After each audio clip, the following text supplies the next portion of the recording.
This session is in continuity to our previous discussions on chart layout options in Excel.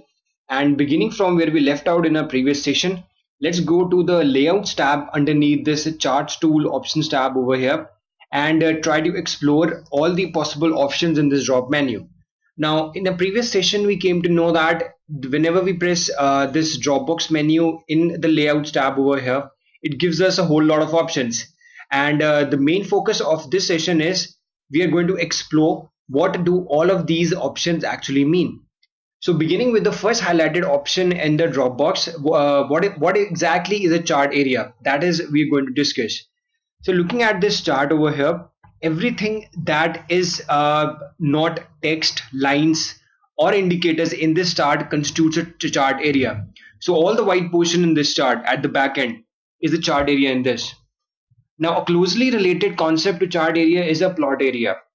And the fundamental difference between a chart area and the plot area is that a plot area is only the area which is encompassed by the vertical axis and the horizontal axis.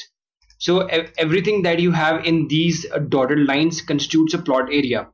Now I have a very good description of showing you the difference between the chart area and the plot area.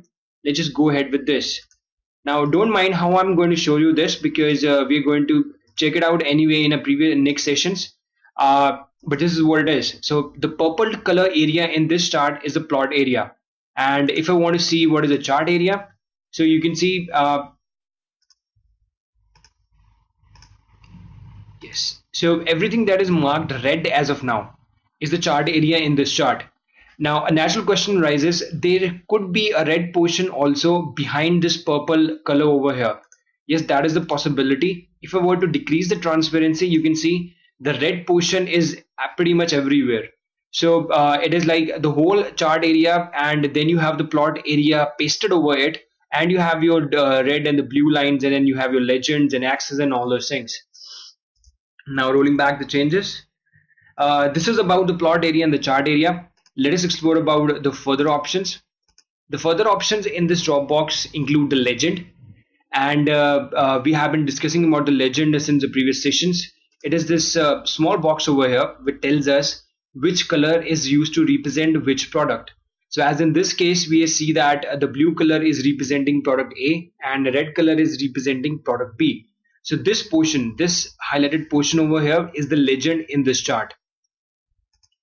And if you want to know what is the horizontal axis in this, so the only thing horizontal in this whole chart is this axis over here. And this time axis is what we have used in this chart to represent the sale of product A and product B over different spans of time.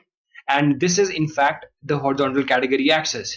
And you can see when I go on to clicking this horizontal category axis, the current selection becomes the horizontal axis. Now just complementary to this, we have the vertical axis. The vertical axis is which is vertical in nature, and it tells us the exact number of the sales of product A and product B at a specified time of the year. Now there's another thing in this Dropbox menu which is associated with the vertical axis, and these are the major grid lines. Now the major grid lines emanate from the vertical axis, and you can see they are horizontal in nature, and they tend to emanate from the vertical axis itself. And they're called major grid lines in distinction to minor grid lines in charts, because they are really, as the way I say, very fat in nature. That is, the distance between two subsequent grid lines is bigger as compared to a minor grid line, which we're going to see in our next sessions. Now I think this is pretty much it. We have explored the differences between chart area, plot area, the horizontal and the vertical axis, and their subsequent fellow options. The other two options in here, the series A and the series B, as we learned from in our previous sessions, they're simply an indicator of how many data series have we plotted in our chart. And since we only have two products in this chart, product A and product B, you can see only two series exist over here. So this is all about different components that make up a chart. Thank you for watching.